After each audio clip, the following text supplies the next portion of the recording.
Get started. Y'all please.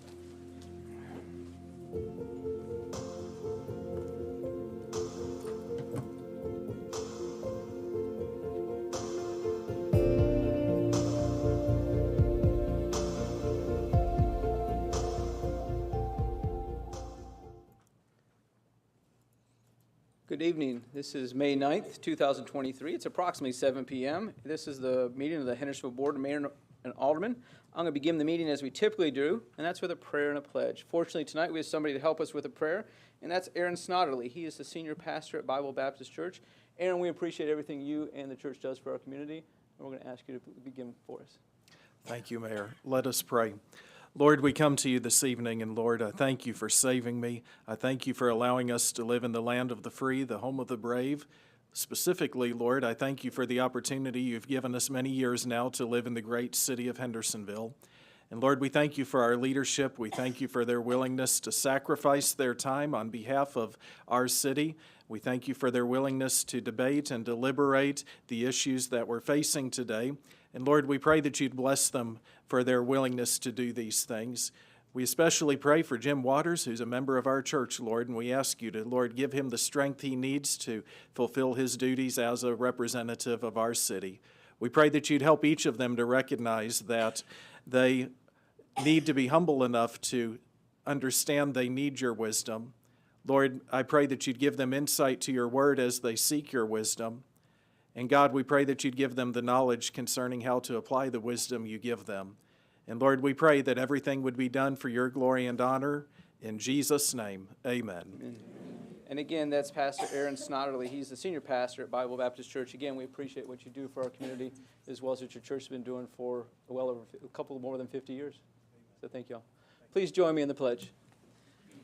I pledge allegiance to the flag of the United States of America and to the republic for which it stands, one nation, under God, indivisible, with liberty and justice for all. Thank you all. Annette, will you call the roll, please? Yes. Give me just a second, actually. Go ahead. Bergdorf. Here. Collins. Here. Dixon. Here.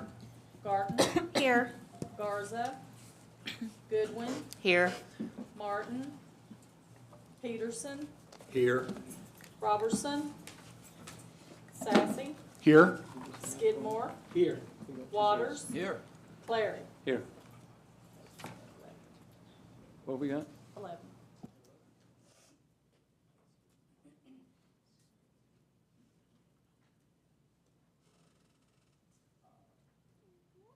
Entertain a motion that we accept the agenda that was provided to you in your packets over the weekend. We have a motion from Alderman Waters and a second from Alderman Goodwin. Any discussion on the agenda? All those in favor of accepting the agenda, I need to make a mention, though, the other agenda items under Section 9, we are right now going to consider all those as a group. There are 6 items there. You will have the opportunity, if you want to pull one of those out, and vote on it separately. But we're voting on the agenda, and it includes those items as a group. Any discussion? All those in favor of approving the agenda as it was provided to you in your packet a couple days ago, please say aye. Those opposed, please say no. That passes unanimously. Thank you all. Next, we have presentations, and I've had the distinct honor, for those of you home that don't know it yet, we have a packed room, and I have the distinct honor of introducing the faculty sponsors for the student council officers for our middle schools and high schools. I'm just going to introduce the faculty sponsors and let them introduce their student council members. And I appreciate you all being here, appreciate you all being involved. As I told you all a few minutes ago, we're not going to be here 20, 30 years from now. We need you all to step up. We need our community to develop leaders, and so that we know that our city is going to be in good hands. So I appreciate that. Mr. Cripps with Ellis Middle School, could you introduce your officers that are here, please? And as you introduce them, I'd like for them to stand up, because we're going to capture them on that camera right there. So would you like them just to stand up where they are? Just stand up where they are. Okay, so. And we're going to hold our applause until he finishes. All right, so I'm Adam Cripps, principal at Ellis Middle School. It's my honor to introduce our Cougar Council. Our Cougar Council is made up of commanders and captains from 4 different houses. So that is a new approach that we're using this year. So I'm going to find where they are in the crowd and have them stand. So we're going to start out with the commander of House Commodore. and that's going to be Easton Campbell. Right? So And Easton, also, stay standing, please. There we go. and the captain of House of Commodore is Kenley Sarver. And now we're going to go to House Calidus. The commander of House Calidus is Colt Patterson. And the captain of House Calidus is Brenna Creel. And now we're going to go to House Princeps. The commander of House Princeps is Brooke Snyder. And now we're going to go to House Viveos. The commander of House Viveos, we have Anya Timlin. And the captain is Taylor Jones. And that makes up our Cougar Council. Thank you.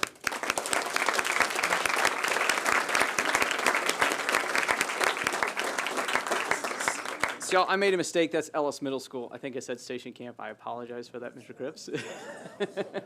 Did I say? Okay, Ellis. So speaking of Station Camp Middle, Miss Gardner.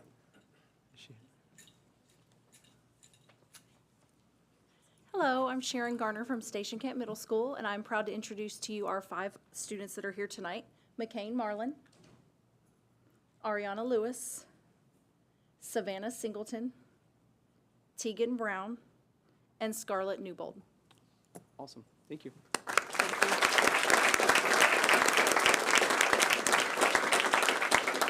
So Miss Maury at Hawkins Middle School. Who's going to speak for Hawkins Middle School? Okay. Let's go to Miss Christopher, Knox Dawes Middle School.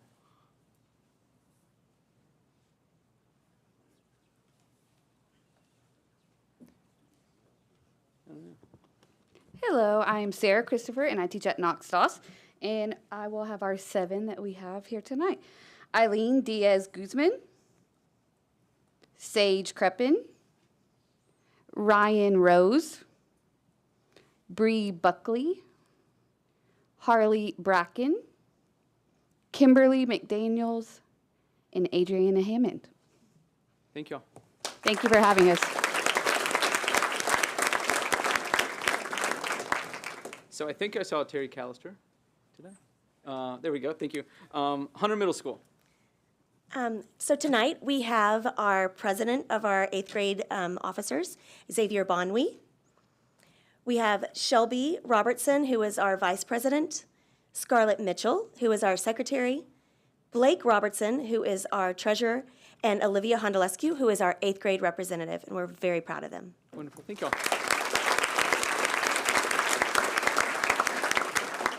So Gretchen Hardaway with Merrill Hyde.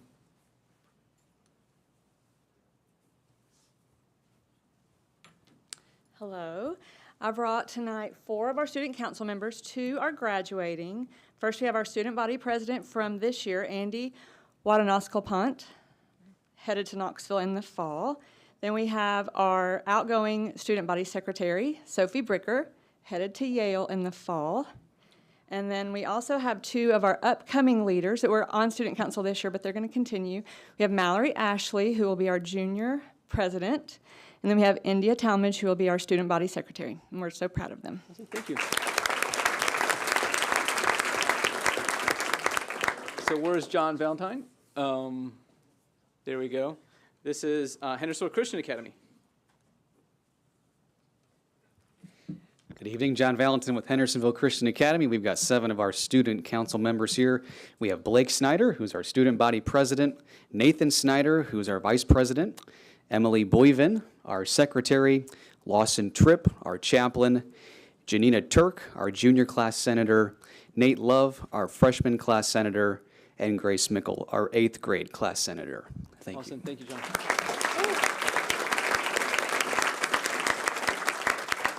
And next we have Pope Prep.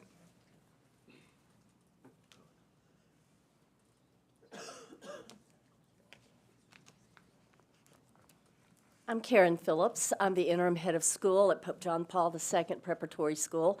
And this evening, we have some senior leaders from this past year's leadership.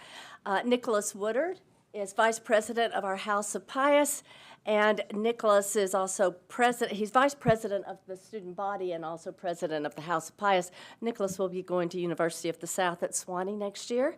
I have McCall Moss, who's president of the House of Clement. She is going to UTK next year. And rising officers for next year will be Olivia Sabino, vice president of Clement for this year, and will be president of Clement next year. Hudson Smith, who has been vice president of our House of John this year, he will be our house chaplain next year.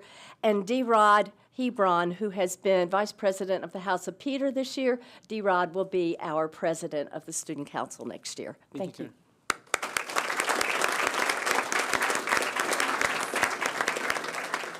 So, Ms. LaPointe, Station Camp High School.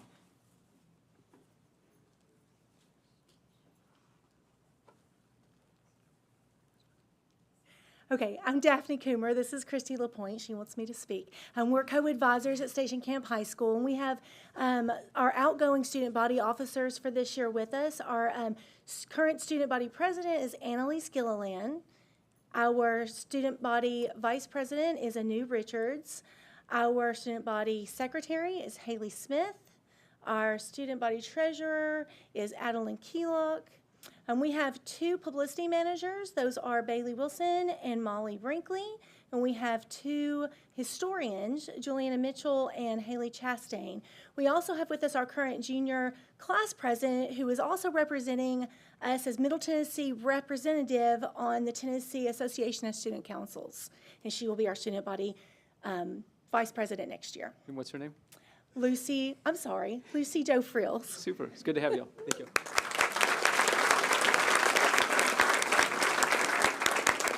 So, Emily Edmondson, Beach High School.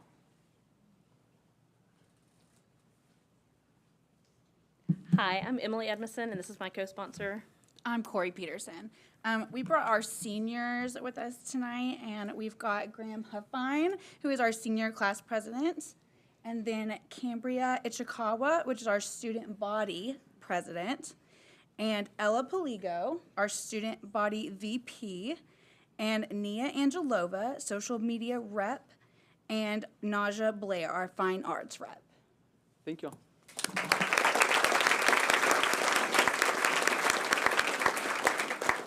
So Ms. Ball and Ms. Brown from Hendersonville High School.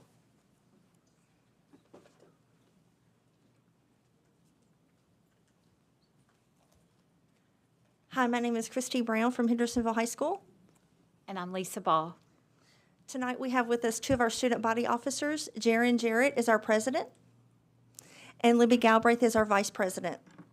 Our secretary, Campbell Cook, and our treasurer, Sawyer Stevens, are in a chorus concert tonight and could not miss. So thank you for having us.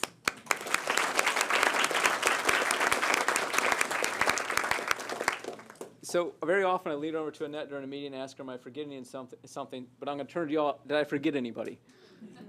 Appreciate y'all being here. Thanks so much. So we're going to go on with presentations, but I'm going to pause for a few seconds. Some of us want to grab a bottle of water. Some of us want to leave, so now's a good chance to do that.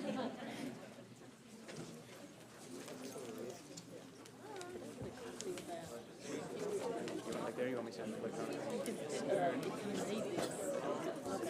okay. If you you're welcome, thank you. You email me tomorrow. I'll send it to you electronically too. Michael just walked in.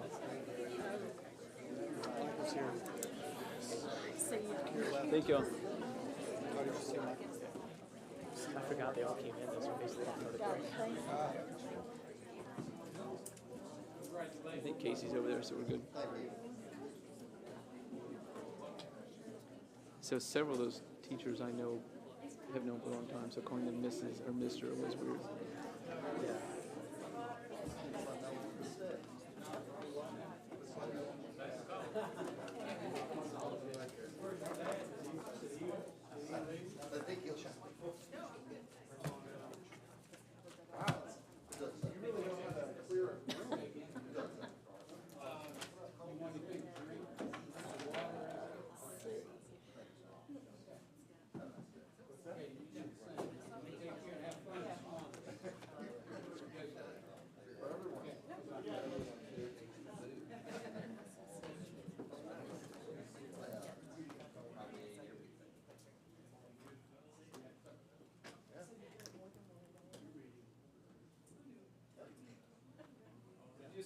Watch on TV?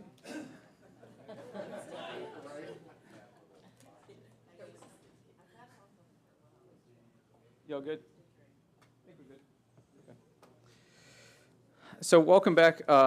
We have every year, as a tradition, we recognize our employees who have passed milestones in service to the city of Hendersonville. And I have a proclamation, and I actually have 3 proclamations to read, one that covers everybody, and two other proclamations for some staff that are here. Whereas the following employees are observing service anniversaries with the city of Hendersonville for 5, 10, 15, 20, 25, and 30 years of service, and whereas the city appreciates their commitment to the betterment of our city, now therefore I, Jamie Clary, Mayor of the city of Hendersonville, would like to commend the following individuals for their dedication. 5 years: Trevor Cole, Brian Cowan, Eli Dassenbrock, Brandon Ganzavort, Grant Green, Andrew Hayden, John Henry, Joseph Hill, Thomas Hoffman, Corey Jones, Michael Marlin, James Patterson, Caitlin Shin, David Stahl, Jacob Swayze, and David Terrazas. 10 years: Jordan Halsey, J.R. Moran. His first name turns out to be Joseph. I don't think any of us knew that. Jamie Owens, Brian Puccini. 15 years: Jesse Aldridge, Jeffrey Brewer, Zachary Hampton, Brandon Janko, David Lee, James Manning, Helen Morrison, Joseph Richmond, William Scruggs, and Sean Sims. 20 years: Michael Ankenbauer, Brian Fan, Donnie Hogan, Kenneth Key, and Christopher Sutton. 25 years: Keith Bruce, Daniel Ellis, Steve Mollick, Janelle Rogan, and Tim Shelton. Now 30 years: Kevin Baker, Edward Budge, Randy Compton, Donald Dallenbaugh, Richard Ford, Michael Holt, Jeremy Jones, Ricky O'Sale, Michael Proctor, and Michael Taylor. We happen to have with us, a couple of folks here. The first one is Corey Jones, who's celebrating 5 years. I have something for you, Corey.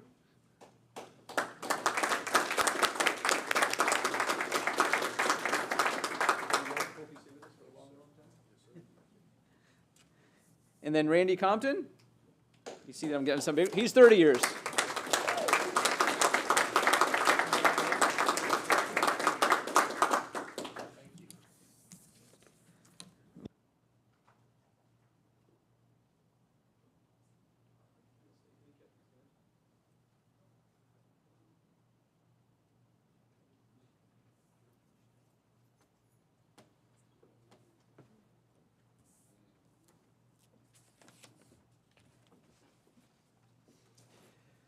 Next presentation is about a PACE study that we recently completed, and that's going to be sort of facilitated by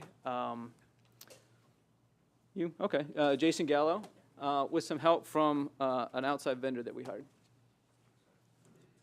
Outside consultants, by the way. All right, thank you. Just a little context here. Every 5 years, as part of our municipal code, we ask that HR go out and do a salary survey of our current salary plan and what that looks like to the market. So this is that year that we do that.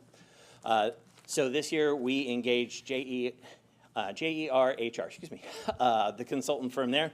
Mr. Sandsmark is with them. He'll have the first half of this presentation. And then the second half, I know Jesse had mentioned in the past that we had also done a benefit study. And so we're going to layer those two together, kind of walk through that, and then try and answer any questions for you at the end. So I'm going to turn this over to Mr. Sandsmark. All right. Thank you, Jason. Good evening. Thank you for having me this evening. My name is Cliff Sandsmark. I'm a senior consultant with the JER HR Group. I am located in the Fayetteville, Arkansas office. The main office for JER is in New York City, but we've been in business now since the early 70s. And we've done a lot of work with municipalities over the years, so we're not stranger to what you struggle with in your daily business. So, next slide, please. I'm just going to go over really briefly kind of what we did and some of the methodology that we used.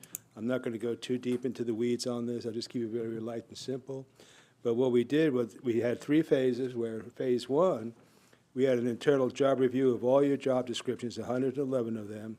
We looked at your compensation schedule, and also we completed a project we rated each of your jobs against each other to try to do what we would call a job worth hierarchy. Then we took a external market pay study of your peer organizations, the same size and basically same operating parameters. And then in phase 3, we looked at the results. So again, we reviewed 111 job descriptions, of your jobs. And we put them through a rigorous job evaluation process. Basically, what we do is we look at 15 compensable factors for each particular job and with the level that they're at. From there, we just develop a job worth hierarchy. And basically, it's a stacking. If you think of a card deck from low to high, it's kind of what we did with your jobs. Then we use some statistics and some regression analysis to go ahead and do a pay policy line, which reflects the market value of your positions against your job ranking. And this particular 15-factor compensable factors is proprietary to the JER HR group. So just to give you a sample, these are the 15 factors. They're actually bundled into 3 major groups: knowledge and skill requirements for the job, responsibility that the jobs have, and contact with human relations, and the efforts required. So, and each of these have several degrees, and each of the degrees has a separate point value. So we take each job, we look at the job description, then we look at how much experience it needs, how much education it needs, et cetera, assign it a point value, and then that's how we stack the jobs. From there, we take it and do a regression analysis. We actually take your pay, which is on the vertical axis or the y-axis, and also compare it against the job value we determined. And if you look at that, it just each dot is one of the 111 jobs that we evaluated, and along with their pay. And if you look at the dot pattern, which what we look at, it's kind of tight, nicely forming around the line. And what that tells me is that you've done a very good job with your pay administration over the years. There's not a lot of variation. A bad scattergram would it'll just look like a cloud, just dots everywhere. But you have to commend yourself for what you've done in the past and trying to keep things on an even keel. So, yeah. And from there, we have some summary statistics for the 10 peer companies that we use. We also use some other kind of surveys, like the third one down is DOL, BLS, Department of Labor, Bureau of Labor Statistic data for the Nashville area. And that sort of gives us a little bit of a flavor for what other industries are sort of paying for the same positions that you have. The next one is something called Comp Analyst. And we could be able to break that down into separate scopes. For example, we broke it down to government / Hendersonville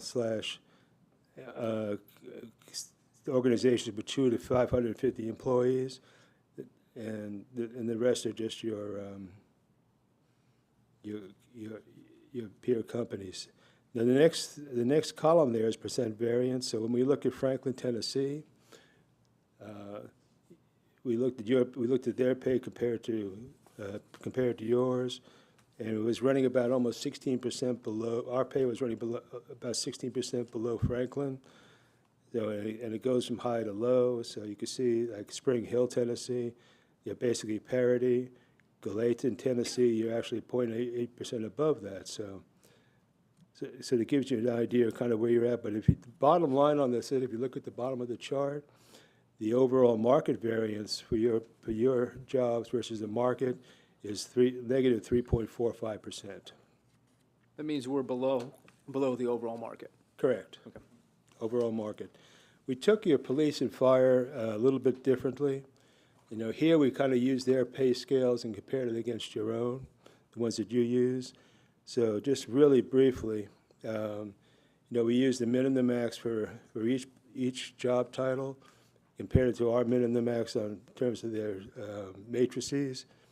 And overall, the total variance in terms of for your police department is 10.7% to the negative, 10.70% to the negative. The next slide is, this is the first time we've done this. We did it at Jason's request. We kind of just play with this a little bit. But some people process things better with just using pictures rather than just use a whole lot of charts and grids and stuff, so. This is basically your police step plans compared with the other step plans. You can see that blue line on the top kind of breaks away. That's Franklin. And you can also look at Mount Juliet and Spring Hill. They're kind of weaving in and out of there, but it sort of gives you a good example, kind of just where your pay is, I keep wanting to say competitors, but your peer groups, and also the one that seems to be top pay for the area. The next one is your fire department. Fire department came out pretty good. And right now, you look at the bottom line, the total is 1.89% positive. So you're over market overall with that for your fire department. So you're in pretty good shape there. And of course, the next slide is our sort of representative graph, and it's showing Galatian still sort of bouncing up as it gets higher in the grade step levels. So. Hold on a second, Jeff. Let me get you. Hold on here. Go ahead. Just really quick, are those percentages averaging out just the, can you go back one slide, actually? So the plus 1.89%, is that just averaging out the variance percent line, or is that figuring in the number of firefighters employed in those categories? No, it's just averaging out the line. Okay, thank you. Okay. Cliff, thank you. So I do want to give credit here to Cliff. What he had mentioned in general committee, he failed to mention here. He's got over 20 years of direct comp experience at Fortune 500 companies. This is something that he's made a career out of, and so about a year ago he started with this consultant firm. So I do feel assured that he understands compensation, he understands structure, he understands pressure to market. What we wanted to do, though, is take this, because it's easy to take just the pay study and look at it isolated. But when we look at it as a whole, that's not just what we offer our employees. We offer them benefits, we offer them time off. Retirement is a big piece, and so we wanted to look at that in context. So just to give you some comparable information, on the pay study, we reached out to 17 different peer organizations. On the benefits survey that we did with the HR staff, we reached out to those exact same 17. On the pay study, we only heard back from 10. On the benefits study, we heard back from 14. So I've listed out those that we heard back from, so you get an idea of just overall who responded to us. I thought it was good that we got a greater response, but benefits is one of those things people are a little more open to talk about than dollars and cents. So what I want to do is layer this in with the retirement. From the data that we received out of 17 different ones, this is directly off of the Treasury's website for the state of Tennessee. All their retirement information is public information. You could go on that website and find it.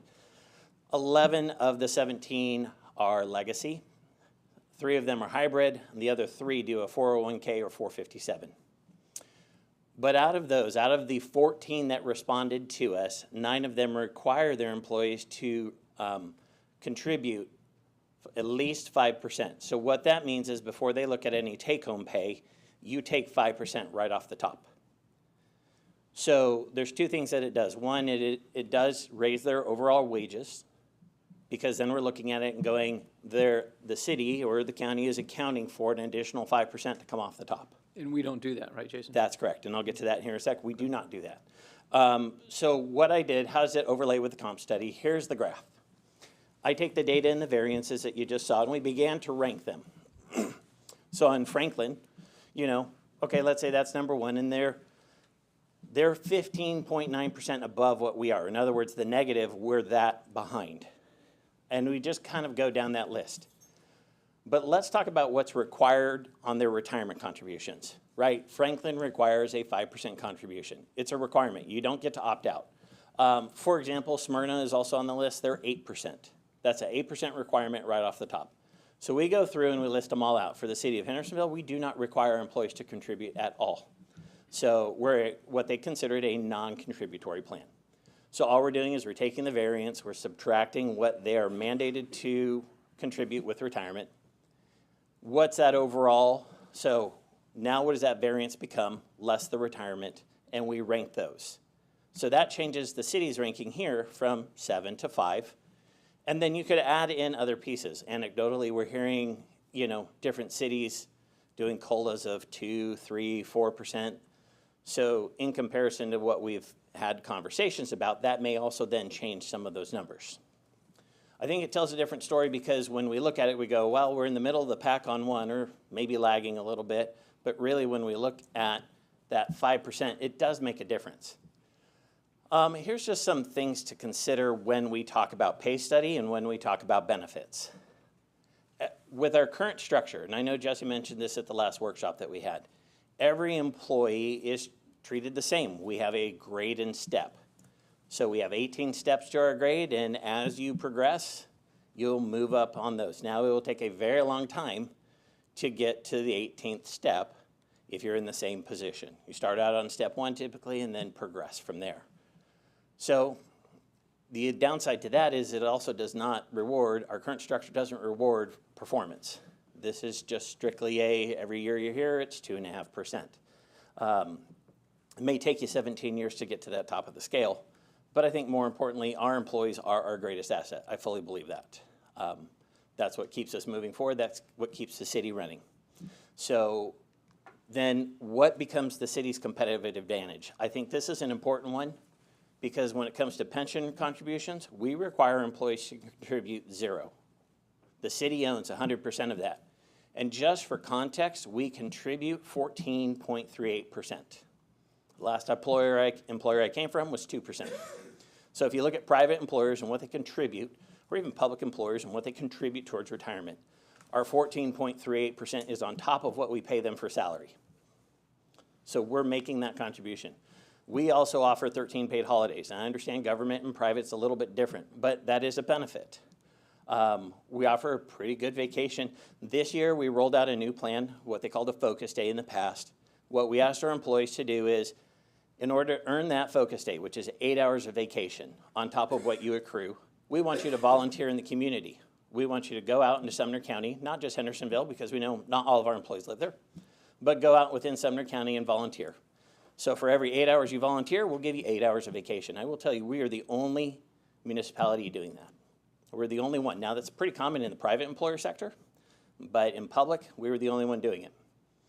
We do 12 sick days a year, and we're only one of 4 of the employers that we surveyed who allow that sick leave to be contributed to their retirement. What that means is when someone goes to retire, if they have, let's say, 2,000 hours built up, that adds additional service credit on the end.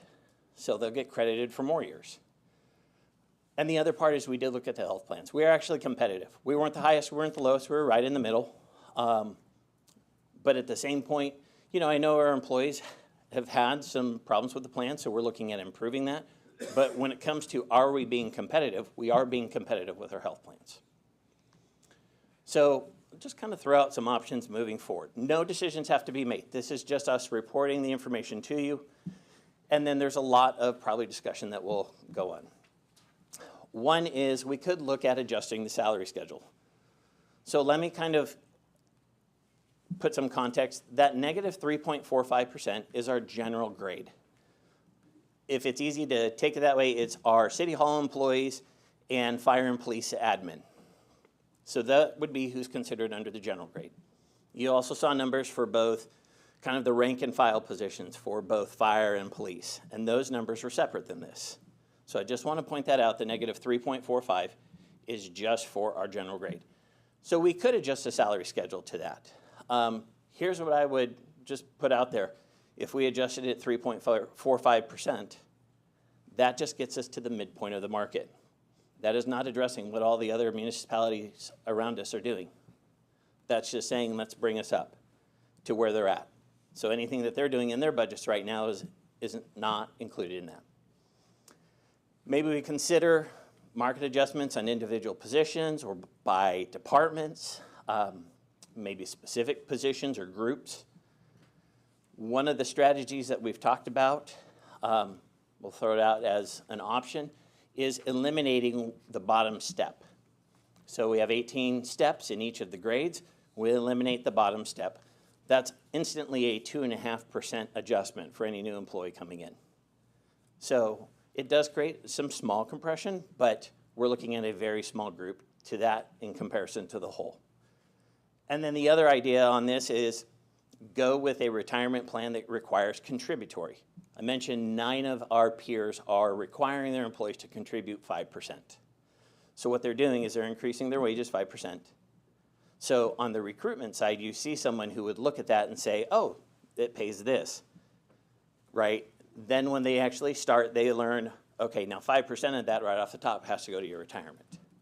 But what it also does is it makes us competitive on an appearance to the market. So that is definitely an option. As people look at it, it would give them just a different appearance to it. So it's just some options to consider as we try and figure out how to move forward on this. Any questions?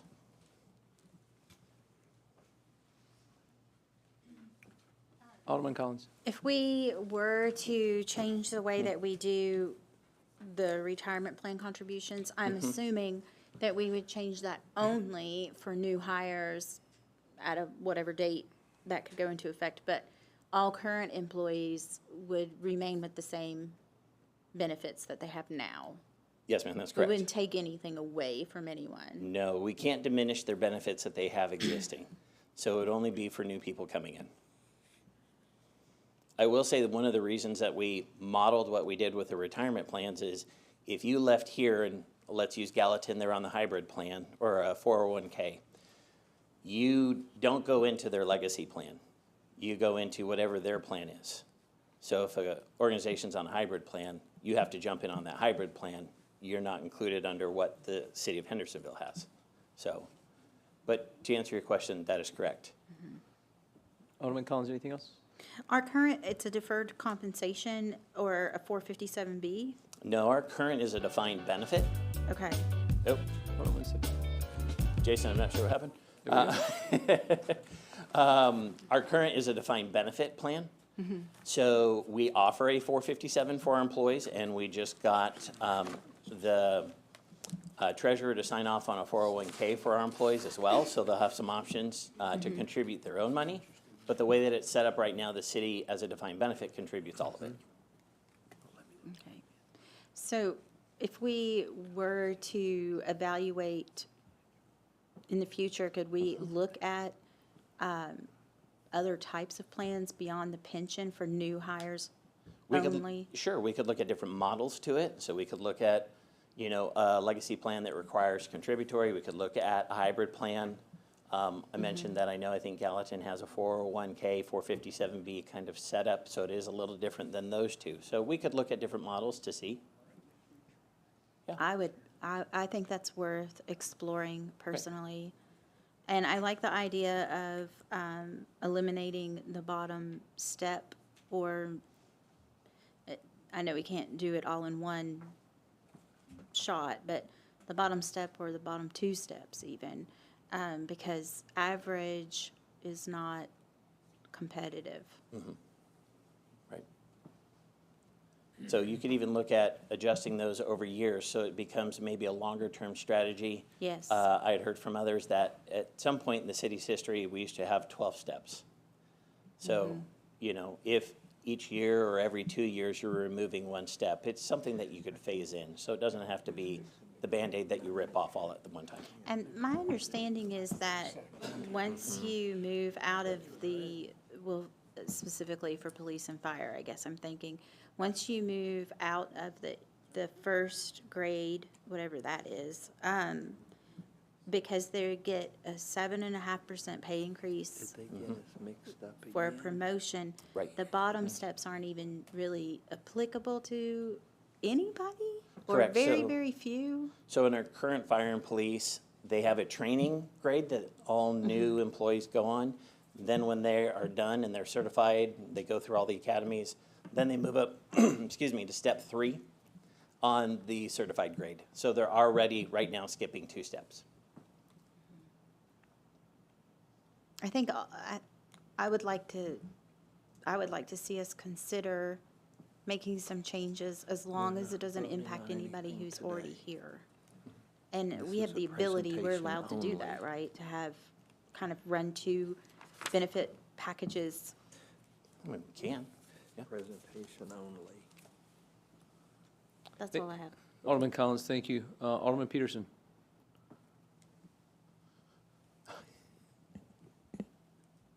Did you not mean to talk?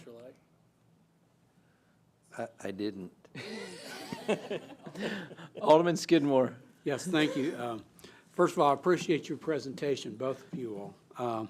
It's enlightening, some of the questions, and some of the questions that I have may or may not be able to answer tonight, to put you on the spot. One of our things about the compensation studies that we've had in the past is about, would it be proper or would it be a mistake to pull out the police and fire and use that separate and put them as separate? And Mr. Sandsmark or Jason, one, you all, if you want to answer that, you can, or whether that we should. Currently, they are separate grades. So Right. police and fire are separate grades. And so when we look at that 3.45 difference, that does not include those positions. I also know that kind of our neighbor Goodlettsville just broke off Right. their police and fire. So they took them off of their existing general grade and made them their own. Okay, and my other question is when you guys had to look over the study that was performed for us, overall in the communities that you look at, where did we kind of stand? I know in some of the things we were like number 7. Were we comparable to some of the cities that are like, that match our criteria? Right, so that's where overall we are like 3% and change behind. Okay, that's So- where you said, okay, I'm with you now. Yep. So we're about 3% behind. Behind what they would call the midpoint, right? That's the 50th percent. So if you will. 3.5 or maybe or something Yeah, like that. exactly. Yeah, that's good. All right. Okay. I guess really that's all. And if I have any other questions, I can always call you. Yes, sir.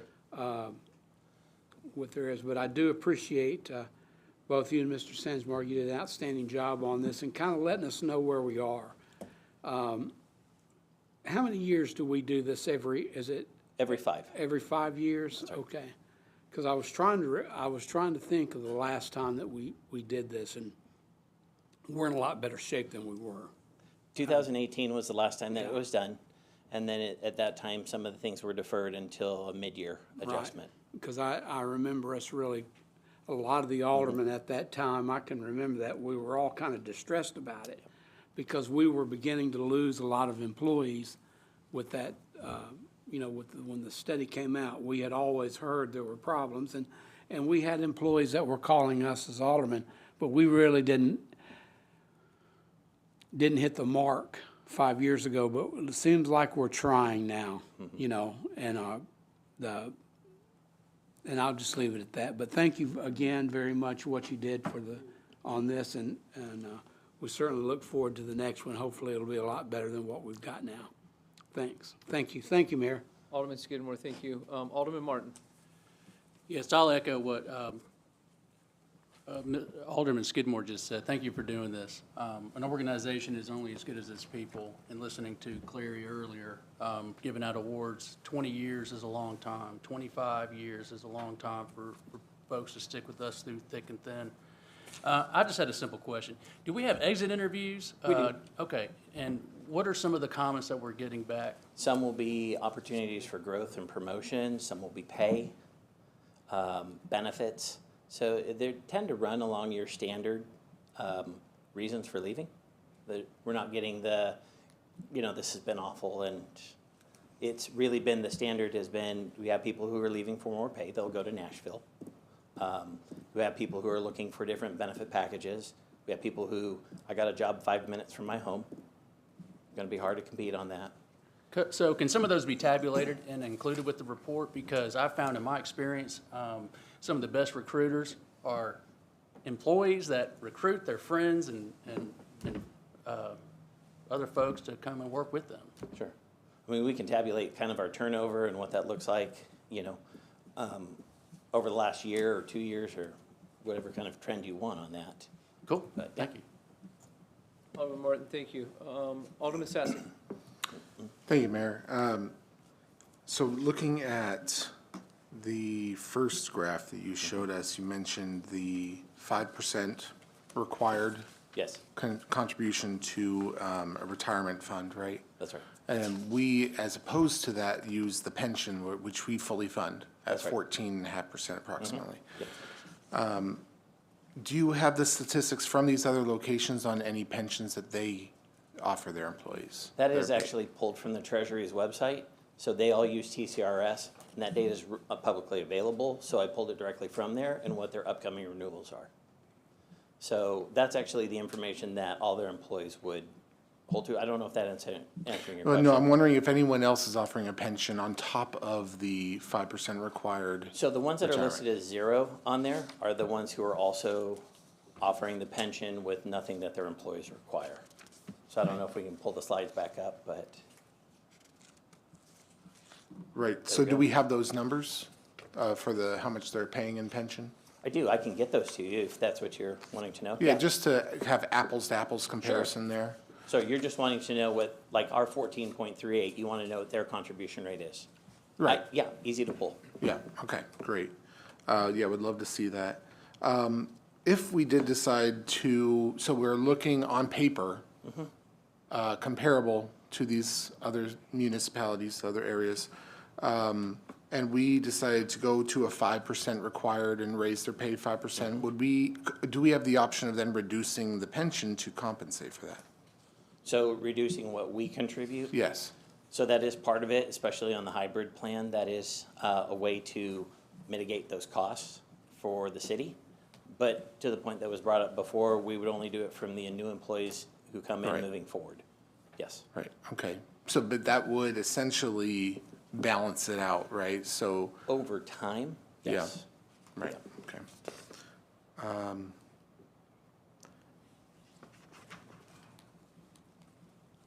Okay, that's all I have right now, thank you. Okay, you bet. Alderman Sassy, thank you. Alderman Bergdorf.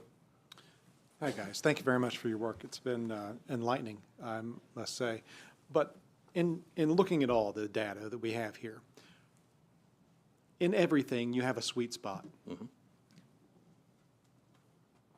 It'd be nice to be, number one as far as everything goes. But where do you feel like, looking at this data, where do you feel like we need to be competitive? So I know the mayor has expressed an aspirational goal to be at the 75th percentile of those government employers. I will tell you that in their mid-year adjustment that they did back in December, Franklin had publicly put out there they wanted to be in the 70th percentile. So I'm not one to say whether we compete with Franklin or not. I haven't been here more than a year and a half, so I might defer to the mayor on his position on where he stands. Right now, where we stand is just about the midpoint of the market. But what I will tell you from that is that also means we have the same struggles that most employers, nonprofit and otherwise that I've worked at, who have done a midpoint of the market struggle with, which is employees leaving, your lower paid employees leaving for $1 an hour more, retaining employees. So some of our struggles just go with where we exist right now. So if we look at that and say, do we go with the mayor's 75th percentile of the market? If we go with the mayor's 75th percentile of the market and we go up 3.5, will that get us there? No, if we go up 3.5, the 3.5, that just gets us to the midpoint of the market. Just the midpoint? Okay. Yes. And again, that's not factoring in what any of the surrounding cities are doing right now for their COLAs. And that's just dollars at that point? That's just dollars. Okay. Thank you. Sure. Thank you, Mayor. Alderman Bergdorf, thank you. Alderman Dixon. Thank you, Mayor. What's our next steps? Who can tell us?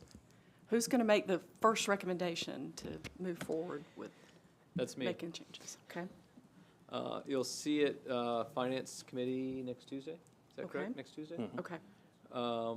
And I think all of us have already heard about 6% cost of living increase for everybody that I proposed. Right. Months ago, I said that it needs to be between 6 and 8. The CPI is 8.9. So I felt like Right. 6 to 8. The reason I went with the minimum of what I threw out there, the 6, was because at the same time, we're making some other changes that still make us more competitive. Nobody is going 6. We're hearing 2, 3, and 4% from around us. However, we need to keep employees and we need to attract good people. Y'all can shoot me down, y'all can shoot it down to 5, down to 4, but what my budget is gonna propose is 6% and some of these changes that Jason recommended, and you're gonna see it next Tuesday. Okay, thank Okay, you. appreciate that. Thank you, Alderman Collins. Excuse me, Alderman Collins. Thank you, Alderman Dixon. So, like we just said, we would need to come up 3.4% on average. But if we also eliminated the step 1, because this is a minimum maximum comparison, and I mean, that's the best you can do because you can't find out what every individual employee is making and average it. That has to do with your longevity. So this is the best way to compare. But if we increased our minimum, because it just seems like our minimum is the part where we're really off, and then we kind of get evened out as we go up in the steps rather. So if we just eliminated that, and I don't know if we can do that all in 1 year, or if we need, but I think it's appropriate to look at this document as something we don't have to address the whole thing in 1 year. We can refer back to it. It is a snapshot in time, but we can refer back to it and kind of make a plan that goes beyond this budget cycle and tweaking the benefits and maybe eliminating a step and kind of a combo so it's not all cash out of pocket. Might be the best way for us to become more competitive than average, because that's not appealing. And it doesn't benefit, with all the turnover. Turnover has an expense associated with it that's not factored into this. So some of the expense of paying people better is offset by a reduction in turnover. I do feel like I want to bring up that in the past, the culture with our employees has been that there's parity between police and fire, and the pay study, if we look at it as a market adjustment, doesn't suggest maintaining that. So what would you expect the morale impact to be if we did or did not maintain the parity that we've traditionally had? Is that a rhetorical question, or you want to give me a response? No, I do want I can to. answer it too. Okay. Well, So- either or. Yeah, so I think we have to remember is also part of the reason that I'm gonna propose that 6%, is for morale and is to keep those employees. So in addition to that, every employee has the opportunity to get a merit increase, there's another 2.5%. So hopefully, all our employees will look at that and see that the city is very interested in keeping them. Anything you should add, Jason, anything I've missed? I think the only thing to add to that is, while, I understand the parity, and that it sounds like has been the history here, the market data would also look at it and say, that doesn't look like what has continued on, and that might be political pressures that are outside of the city on those roles as well. That's just an anecdotal thought on this, but if I saw more parity amongst all those organizations, I'd expect to see a little more lockstep on the variances. You mentioned, I believe, Goodlettsville is maintaining parity or has departed from think parity? Gallatin is maintaining parity. Okay. Goodlettsville had their fire and police as part of their overall wage classification scale. They just broke them off separately so they could evaluate them independent of their general. And no supplemental pay is included in the pay study? That's right. We're just simply looking at their base pay. I would be interested to know, not right now, but how much supplemental pay expense we have per department, per police and for police and for fire, just to be more realistic about what people are making. Okay. I don't know if that's that's going to take an excessive amount of time to gather that data. I don't know how big that ask is, so Yeah, it will you can take tell me no. It will take some time to pull that. That's not something I can just click and it'll give me a report. Okay. Because, for example, if I take a police officer, they may be on a shift differential, but they could also be on the SWAT team. They could have EMT. All of those add on to their base. And other cities are probably going to have similar supplemental pay. They'll either have a similar So- supplemental pay or a position that incorporates it within the base pay. Okay, so never mind. I don't think that's that valuable. Thank you. Alderman Collins, thank you. Thank you, Jason. Appreciate your help. Thank you. Did you want to add anything, Jesse? Yeah, I would like to. Okay. I just think everyone should keep in mind that when we do these rankings like we have up here, this is just for the general grade, right? So this is City Hall and your admin positions at police and fire. When we had the pie charts up, when we were talking over the budget workshop, we showed that 3/4 of our personnel is police and fire. So while we're kind of fixating on 25% of the group or 30% of the group here, police and fire are really your big, big departments. I think we have about 155 in police and 122 in fire. So those are really the big departments. They're not included in here. It was just wrapped up in those summary sheets, those Excel sheets that were on here based on minimum and maximum. The other difference that was done for the general grade is it pegged employees for where they were actually being paid. So if you wanted to compare a position at this city, the pay study went and got the employee who works here and it said, what is their pay? And it went to another city and it said, what is their pay? So it didn't do a minimum and maximum of the pay range like police and fire did. Police and fire is a lot easier to compare because you're going to find very similar types of positions at agencies across the state where they're not all exactly the same, but where city halls are a lot different. So they actually took the pay of an employee here to the pay of an employee elsewhere, which doesn't factor in young workforces, doesn't factor in people who have newly come to positions. But it is a good indicator of if you are trying to get someone to work for the city. Because if they're actually getting paid a certain amount at another city, they're not going to come here for a reduction in pay, right? They're going to want to get the same or more.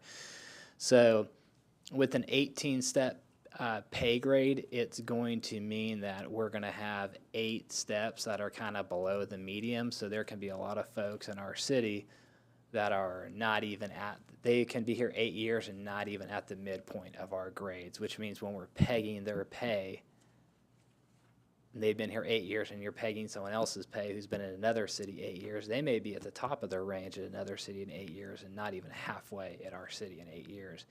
But just keep that in mind. The other percentages that we put up for police and fire were just minimum maximums. We didn't do any pension contribution type of factor like we've done here.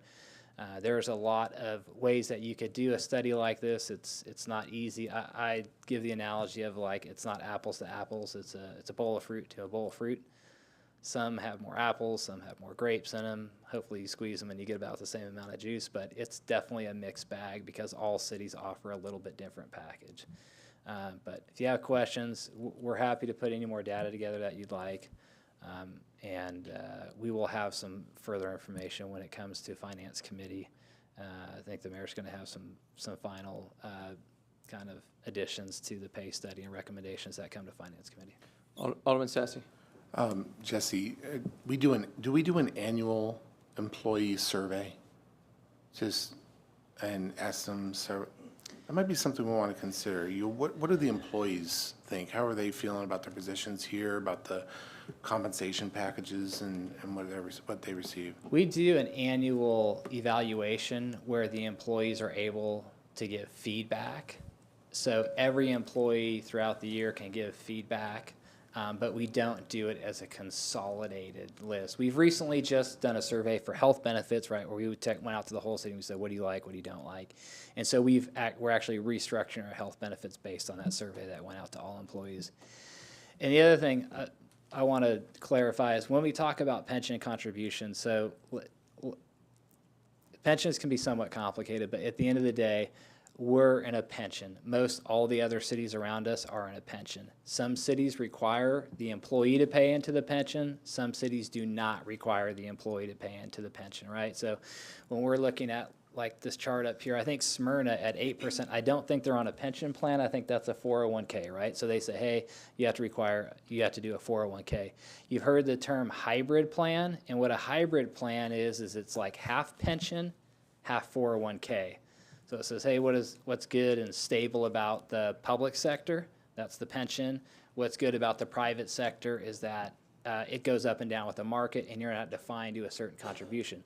So the hybrid merges the private and public sector, and it requires a 5% contribution by the employee, but it sets the employer's rate lower than the 14.38 that we pay, and it never goes above that rate. So the city has some assurance that, hey, we're never going to get charged more than, I think it's like 9%, right? And I think the employee pays 5%, I think is how that works, but I may have that off.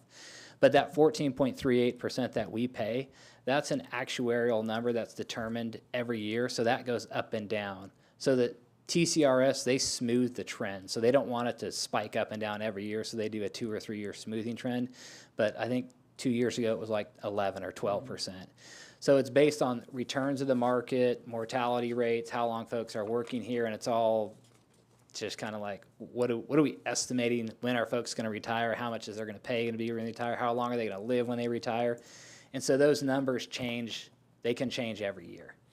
Where when you get on a hybrid plan, they don't. There's some pros and cons to a hybrid, but that's basically what a hybrid plan is. It puts them both together.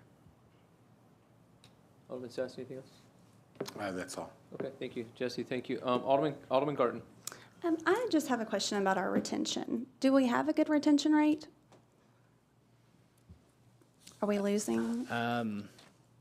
I don't really know of a lot of folks who have a good retention rate right now. It seems like a lot of folks are switching agencies, not just agencies, but private sector as well.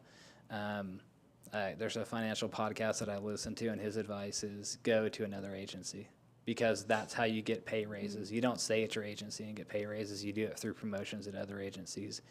And I think with the younger generation, you see that more. You see, oh, we'll do 4 or 5 years. Maybe we'll get vested. We'll jump ship. We'll go somewhere else. That's how your pay gets increased, you know. Mm-hmm. Maybe not if you move from California to Tennessee. That's not a good financial decision.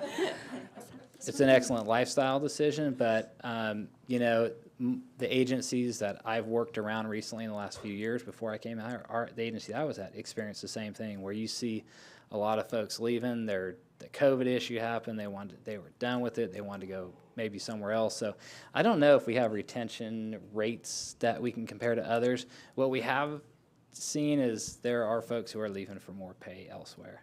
And maybe that's to go to Nashville. It's not the same work environment as we have here. So, you know, that should be taken into consideration. But I think just across the board, there are more, you know, these quiet quitters and all these things these new terms we've never even heard about before. So I think everyone is struggling with that, and we're not immune to it.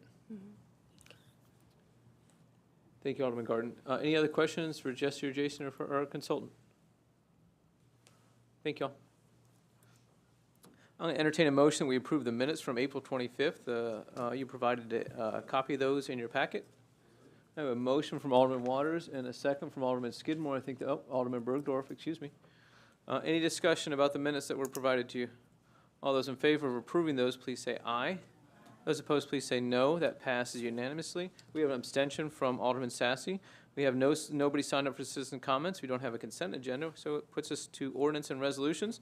The first one, second and final reading of ordinance 2023-06. This is an ordinance restructuring Beautiful Hendersonville, Inc.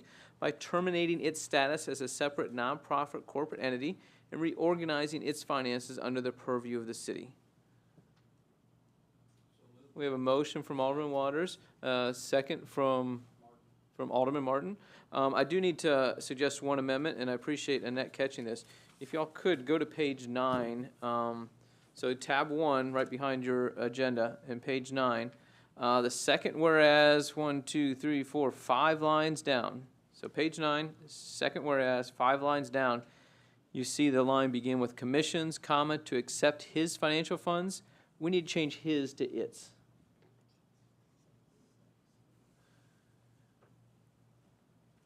Can I have a motion, please? Appreciate it. Alderman Collins makes a motion. I'm sorry, I didn't. Alderman Goodwin with a second. Any discussion on that? All in favor of that, please say aye. Those opposed, please say no. That passed unanimously. Now we're back on the main motion, which is second reading of ordinance 2023-6. Any discussion? We have a motion, a second. Is that correct? Okay. All those in favor, please say aye. Those opposed, please say no. That passes unanimously. Now we're on to the second item under ordinance and resolutions. This is second and final reading of ordinance 2023-08, an ordinance amending ordinance 2022-11 as amended to reflect adjustments to the city's 2023 fiscal year budget. Need a motion, please. We have a motion from Alderman Sassy. And I keep turning my head the wrong way. And a second from Alderman Bergdorf. I also need to explain an amendment here that I need to propose. If you could go to, this one wasn't your fault. If you could go to, let's see, tab 2, page 12, actually go to page 14. So we prepared this and wanted to get it through the process knowing that the insurance adjustments were going to change. So you see page 14 where it says Exhibit A. I need you to change that, please, to page 17 where it says Exhibit A. So we need to remove page 14 and exchange it with page 17. And also, Jesse, I'm going to look at you to nod your head, please. We also need to add on page 17 under requested expenditure budget, we need to add $6,000 to replace trees in our parks. Those were losses that were not covered by insurance. What department does that go under, Jesse? Is it going under parks? Okay. So department, if you look at page 17 on the far left column, add parks, put trees, and then $6,000 under requested expenditure amendment, and then under adjusted budget. Am I correct on that? Okay. That wasn't real confident. Okay. Yeah, we had 6,000 that wasn't covered. Okay. When trees blew down, we had them picked up, so Okay. this is not, if we had a 6,000, we covered. We have one item that wasn't covered that we may come back to the board in the next couple weeks and ask for additional money for. So do y'all understand where I am with that amendment? Okay, so I'll make that motion, but I would appreciate a second. We have a second from Alderman Martin. So any other discussion on that? Alderman Sassy. So as I understand, that's going to adjust the expenditure line, but not the revenue, right? It's going to increase it by $6,000. The expenditure line? Yes. Or the column, okay, thank you. Yeah, which is money that's going to come out of the general fund. Yeah. Since it wasn't covered. Any other discussion? Okay. So all those in favor of the amendment, please say aye. Those opposed, please say no. That passed unanimously. Now we're back on the main motion, which is second and final reading of ordinance 2023-08. Any discussion on that? We've got a motion, a second. Sassy and Bergdorf? Okay. All those in favor of approving second and final reading ordinance 2023-08 as amended, please say aye. Those opposed, please say no. That passes unanimously. Now let's look at first reading of ordinance 2023-09. This is an ordinance amending ordinance 2022-11 as amended to reflect adjustments to the city's 2023 fiscal year budget. Need a motion, please? We have a motion from Alderman Sassy, a second from Alderman Dixon. Again, I have an amendment that I need to entertain here. Turn to page 19. And the third whereas, we feel confident that this money is going to pay for 5 vehicles, not 4. But probably the best thing is just to cross out 4 vehicles. And so what this would read instead is knuckle boom truck, vehicle for the Public Works Department, and patrol vehicles for Hendersonville Police Department. In the case that it doesn't provide enough money for 5, we can still purchase 4 that way. We have a motion from Alderman Sassy and a second from Alderman Goodwin. So Alderman Sassy. After this, can we go, I apologize, but can we go back to the previous one? Because I noticed something. The previous. The previous ordinance? ordinance, yeah. Is that possible? Probably. Okay. But we'll take care of this one Yeah, first, and then we'll come back that's- to you. yeah. Okay. You look that up for me, how we do that? Okay, any other, okay, so we're still on ordinance 2023-9. And the amendment we've made is to change from 4 patrol vehicles to patrol vehicles, because we think we can afford 5. And that's on page 19. Any other discussion on that motion to amend? All those in favor of that motion, please say aye. Those opposed, please say no. That passed unanimously. Now we're on the main motion, which is ordinance 2023-9. Any more discussion on that? I think it's just, I'll come back to you in a second. Any other discussion? All those in favor of approving ordinance 2023-09 on first reading as amended, please say aye. Those opposed, please say no. That passes unanimously. Now, Alderman Sassy, you would like to make a motion that Make a motion to postpone the next item to discuss the whatever. So you want to go back? It's really just a question on the previous one. You think it's just a question? Possibly. Alderman Sassy, go ahead. Okay. On page 18, there's actually a line item for items not covered on insurance for trees of $6,000. Is that not the same thing that we just amended the previous for? That is the same thing, but you're pulling that from Exhibit B, so we moved it from Exhibit B to Exhibit A with my amendment. So don't we need to remove it from Exhibit B then? Exhibit B isn't technically part of the ordinance, or is it? No. Okay. Well, then I guess we're good. So we're good. Good question, though. Appreciate it. Now we're back on other agenda items. Then they're grouped together. We have a vote on the appointment of Jason Tomlinson to the Arts Council. We have a reappointment of Charles Burham to the Golf Commission, reappointment of Chris Maynard to the Golf Commission, reappointment of Rob Planger to the Golf Commission, reappointment of Steve Mackerel to the Personnel Board, and the appointment of Denise Richardson to the Personnel Board. Alderman Sass, you gonna make a motion? Yes, make a motion. Okay. Did you have another question? Do we need a second first? We do need a second. A second from Alderman Dixon. Okay, go ahead. Real quick, does the candidate need to be a resident of Hendersonville For which, for the Personnel Board? for the Personnel Board? Not necessarily for some of them. Jason, do you know? They do.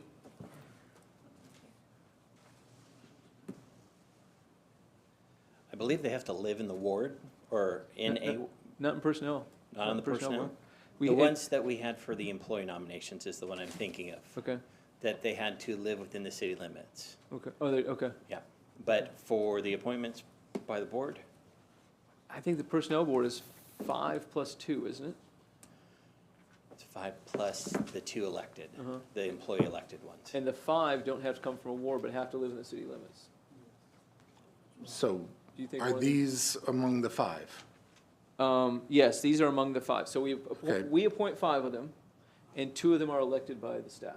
So I'm going to make an amendment that we pull Denise Richardson out of the list there. Okay, would you like to vote on her separately? Yes, or I'd like to discuss her separately. We can discuss it right now. Okay, well- And if you decide you want to pull it separately, we can do that. Gotcha. go So ahead. I can just do that right now? Yep. Okay. Looking at her application, it lists her as living in Gallatin, not Oh. in Hendersonville. Yeah,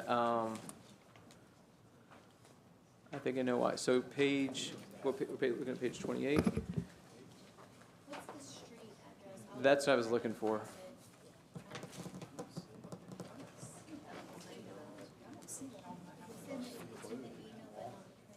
I can bring it up. Hold on 1 second. Alderman Collins, you want to go ahead? It's probably in the emailed version and not the printed version that has the street address, and I'll Yeah. probably recognize the street if it's one of the weird ones like me. Oops. We could pause this, and Jason. I have you the can- address right here. Okay, It's 2156 Gordon Crossing. there we go. She is in the. That is in Hendersonville. So she has a It's Gallatin just zip the code. mailing address. It's just what post office serves, We have 600-700 people like that, 600 including houses? myself. Okay. Yeah, so they have a Gallatin zip code, but they live in the Hendersonville city limits. That's in Savannah Plantation, which is in Hendersonville. We are trying to fix that, but Okay. that literally takes an act of the federal government. Really? It's just which post office, and they're unionized, and they don't want to give up their routes.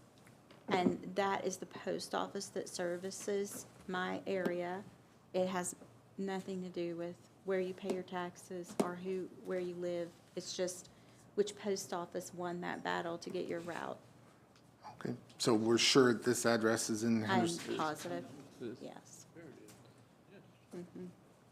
So any other discussion on these 6 appointees? So all in favor of making these appointments, please say aye. Aye. Those opposed, please say no. They pass unanimously. Thank you. Now we're on to brief committee reports. General Committee, Alderman Peterson. Thank you, Mayor.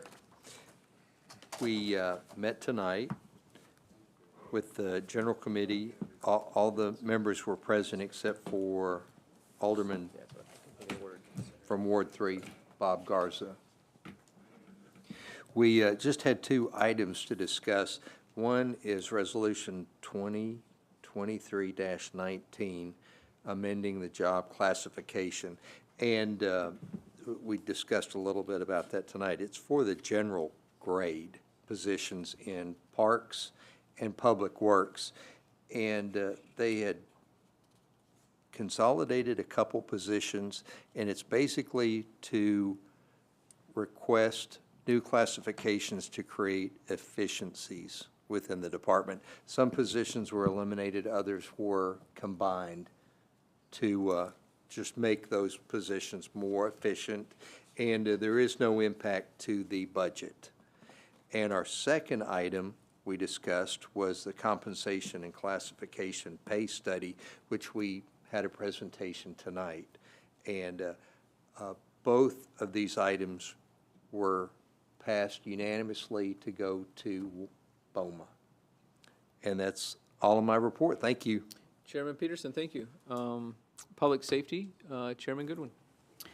We had a committee meeting with all 3 of our committee members. We will be sending back to BOMA the fleet replacement program with a positive recommendation. And we will also be sending to BOMA an update for court cost, and that was approved with a positive recommendation coming to BOMA as well. And that's it. I appreciate that, Chairman Goodwin. Alderman Collins, did I turn your light on, your microphone on? I didn't turn it on. Thank you. Alderman Martin, Planning Commission, do you want to do your part first, or do you want to have Keith come up? I'll go ahead and knock mine out, and then he can be the closer. So we had the Planning Commission meeting on Tuesday, sent out the notes, the highlights, actually late this afternoon. The meeting was important because it established a principle that we're going to adopt moving forward. We have a requirement for curbs and gutters for new properties, and we also have a requirement to enforce on our sidewalk ordinance. We took 3 properties that we evaluated, and we came up with a policy where if the sewer line is not in place, you don't have to build the curb and gutter. We'll take a payment in lieu of that. However, we're going to enforce the sidewalk ordinance moving forward. The only way to get it done, I know at the beginning it's going to be kind of a checkerboard, but after a while, all the sidewalks will begin to be in place. So that's the policy behind that. We had on the consent agenda, Dutch Brothers. We reviewed their site plan. They're coming in. And then we had the Campus Drive parking lots. This is the vacation rentals. They originally came in with parking areas kind of in the front of the house. We needed to have them move it back, so they moved it back. They got approved. And then on 111 Campus Drive, that was an issue where we negotiated how we were going to handle the sidewalk ordinances for those properties. And believe it or not, right down the street, 1, 2, 3 houses, we had another submittal at 117 Campus Drive. This one was a little bit different because For somehow their property line kind of ended up in the street, so we needed to sort that out, and they were willing to deal with us. So they're going to build the sidewalk, and they're going to convert that house into a salon. So we wish them the best. And Tesla's coming to town. They are building a charging station over near Merchant Point, on Indian Lake at 217. There was a safety concern with the transformer location. We had a long discussion on the best option, and they're going to go back and move that transformer off of the street so we don't have vehicles trying to turn left or right, not being able to see traffic that's coming. That was a safety issue, and they're going to take care of that for us. Then we talked a little bit about the Westlake plan. The Midway focus area, I brought that back up just to make sure that we were all happy with what we ended up with, and polling the commissioners, they were happy with the 10 units and the mixed use, so that'll stay the way it is. And unless there's any questions, that's it for me. Appreciate that, Alderman Martin. Probably 2 months ago, when this board talked about the Westlake plan as part of a workshop, a couple of the members asked that it could come here and answer any questions after it is approved by the Planning Commission. Really, where it needed to be approved was by the Planning Commission, but since y'all asked, I thought I'd ask Keith to bring it to us. And like we did a couple months ago with another item, I'm just going to ask y'all to receive and file it. So, Keith, do you want to come talk to us about Westlake?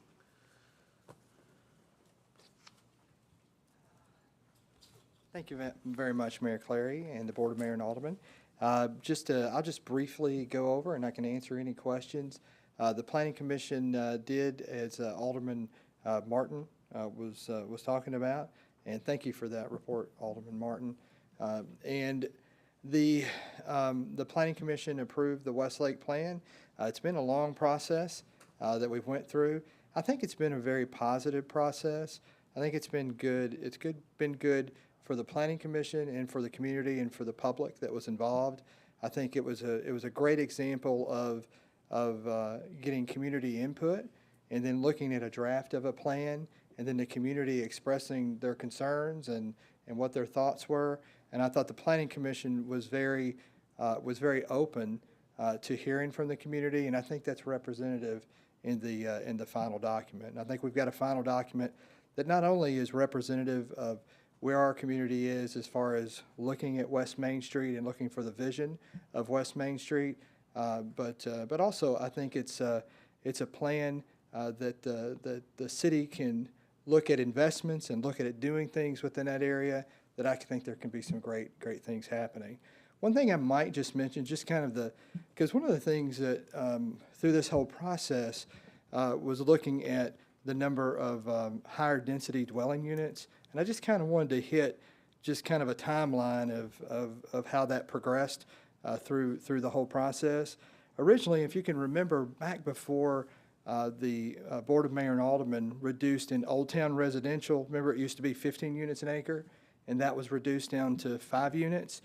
Before that was done, there was a total of 4,645 units that potentially could have been built within, mostly it was all within that Old Town area, not just the whole Westlake, West Main Street area. So you had about 4,600 units that could have been built. But when that change got changed, and this was previous to the Westlake plan, when that got changed, it reduced that down to 2,714.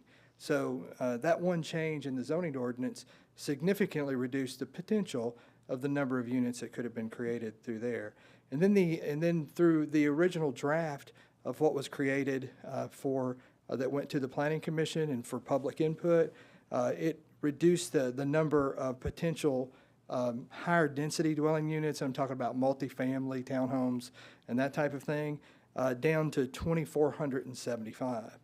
And then with the final plan that was approved through the Planning Commission, looking at mixed-use multifamily townhomes and that type of thing that could be constructed, there is now only 263 units, and so it's a pretty significant reduction as far as looking at those types of things. I think at the end of the whole thing, looking at it, as far as what the community's wishes were and what the Planning Commission determined in their final determination and approval of the plan, is that they want to see a vibrant, super invested area along West Main Street in the older portion of Hendersonville, but they don't want to necessarily do that at the gamble of higher density residential development. And so that's kind of what the end result is on that. And so I just kind of wanted to hit some of those things because I just think that whole process and the final decision of the Planning Commission on what the plan is, I think gives opportunities for some great things to happen. And then even more importantly, is reflective of the Planning Commission listening to the community and some of the ideas and thoughts that the community had through this process. And I can answer any questions, and Mr. Green is here with me this evening, and he shepherded this project, and I appreciate his leadership. It was a very detailed, as you can imagine, very detailed process, and now we're here on the other end. One thing I might mention also is this was a future land use plan. This wasn't a rezoning, but as you can see with the things that are happening on Campus Drive, and we have another project that's coming on Campus Drive, I think at our next Planning Commission meeting, the window is narrowing. We are currently working, Mr. Green is working on rezoning of all of the Old Town area. So that will be coming to the Planning Commission and eventually to this Board of Mayor and Aldermen, probably within the next 3 months, so that we can maybe codify some of the things that were the vision that was set forth in the Westlake plan. Hold on one second, Keith. Okay. Yes. Alderman Waters. Thank you, Mayor. Keith, what was the number of units before you reduced it? The first draft was 2,475, kind of higher density, could be townhomes, could have been multifamily, could have been mixed-use multifamily. And you reduced it to what? 263. 263? Yes, sir. Okay, looking at the screen, I'm trying to figure out where they're going to be. Where the 263 are going to be? Yeah, can you educate me on that? Yeah, can you, if Jason, I can forward it, I think. Let me try. Yeah, there we go. I think I may have one. There, yeah, right here. Let me go back. Yeah. Yeah, this is where, if you see at the upper left of where the brown area is, that's the near water area where the earthwork is being done right now, sort of back there behind Waffle House. That's already in progress. Yeah. Right So- there. So that project there, and then next to it is just a little piece of commercial property that is in the plan, is noted as potential future multifamily. I think it's only like 5 or 6 acres. Excuse me. Yes, sir. That Midway, that's a different project. Yes. That's already in the works.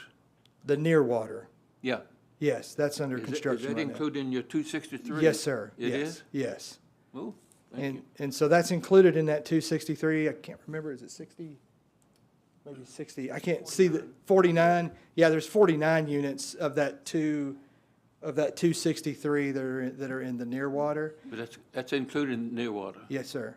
And then if you kind of move to the east, that little bottom brown area, you can probably see it better on your screens.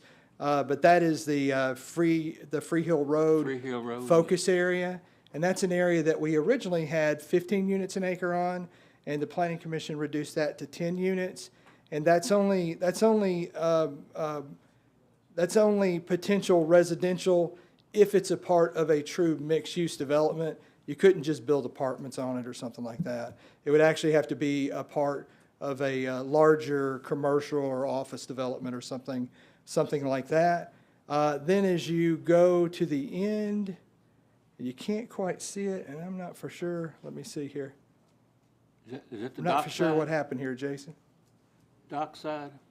Yeah, if you get all the way to Dockside by the water at Sanders Ferry, there is some acreage right there to the left. Yeah, right there. We're at the top right. There's an area there that's the Dockside focus area. And that area right there, yeah, where he's coming in and out, That area is a potential mixed-use development area, but it's not 15 units an acre, I think it's 5 units an acre, where somebody could potentially do something there. Also, I might note, throughout the whole thing, the number of stories, even for commercial and office, has been reduced from what it could be today. So, looking for a lower scale where you didn't have a lot of tall buildings. And so those are the other areas. All of that other area that's in the brown, that's the dockside, it's called the mixed-use area. That area was changed by the Planning Commission when they approved it, that it won't have any senior housing, any independent living, any multifamily, any townhomes. That's really a mixed use where you could have an office, you could have a restaurant, you could have retail, or you could have a single-family home.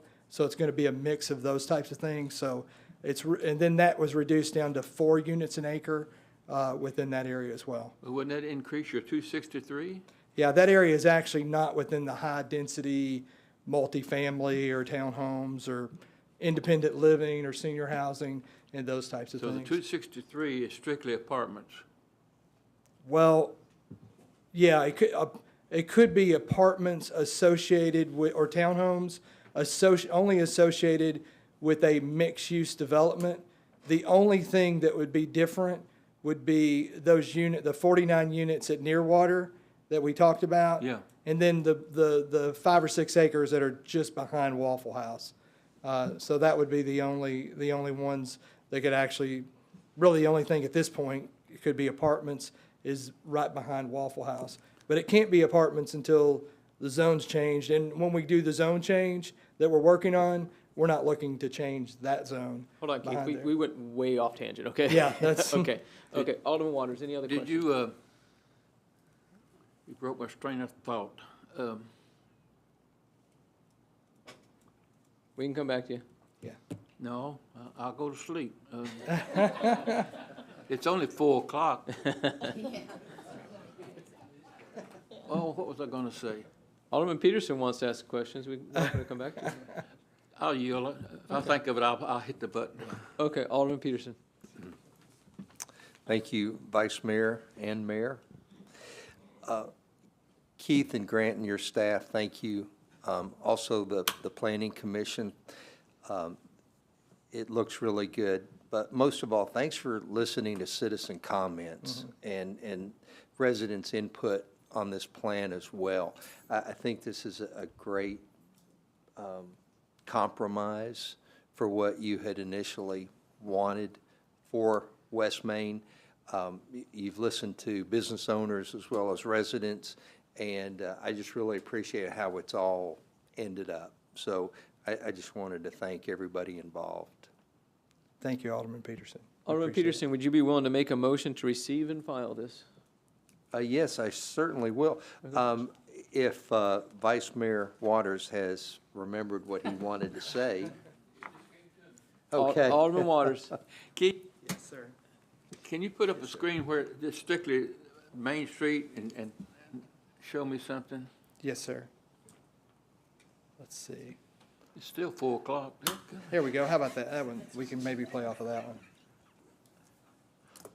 So all that brown is gonna be units, right?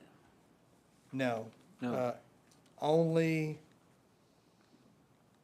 that area. Oh, But okay. not that, the dock side, but not all of that stuff that's in the Okay, dock side, okay. because, yeah. I see it now. So as Okay. you can see, it's very limited compared to what it currently is today, or it was a couple years ago, or even was in the first draft of the plan. But even more importantly, it's dispersed. So when, I'm talking about the 4,600 or the 2,700 units earlier, all of that was in the Old Town area. So it was not even spread out. It was all focused mostly within that area. So So the bottom line is a 263, right? 263 Yeah. with higher density residential type development. That's a significant reduction. And, it's something where, it could give an opportunity on Free Hill Road for a potential development that could happen there. So it gives an opportunity for a mixed-use development. So Alderman Peterson, a motion? Thank you, Mayor. Yes, so moved. Okay, we have a motion to receive and file. Alderman Waters, would you like to second that? He made a motion for the board to receive and file this. Okay, thank you. Any other discussion? All those in favor, please say aye. Aye. Those opposed, please say no. That passes unanimously. Jesse?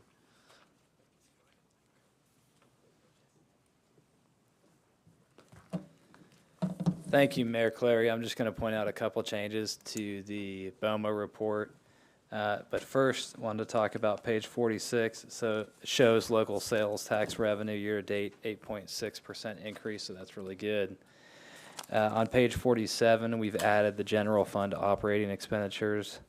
Thank you, Tamara and Finance, for adding that in. Year-to-date, that's showing a 13.74% increase, so not a great trend, but last year we kept our expenses very low. So it's probably an indication more of last year the expenses being really low. And then on page 52, we're going to start including these kind of donut-looking graphs. And that is what we're pulling from our finance system for the amount that we paid for those projects. So it's going to be about, when it comes to BOMA, we make these reports like a week or two before this meeting. We pull it from finance. So you can probably look at these and assume that there's 10 or 20% more of this project that's been done. So this is actually what's been paid to the contractor. So the blue is what's been paid, and then the orange is what's remaining. So we'll just use these kind of as a project tracker, so you have a visual on how we're doing for our major projects. So we might have another slide or two that we're going to end up putting in here, but for now we're in pretty good shape, and that concludes my report. Thank you. Any questions for our COO?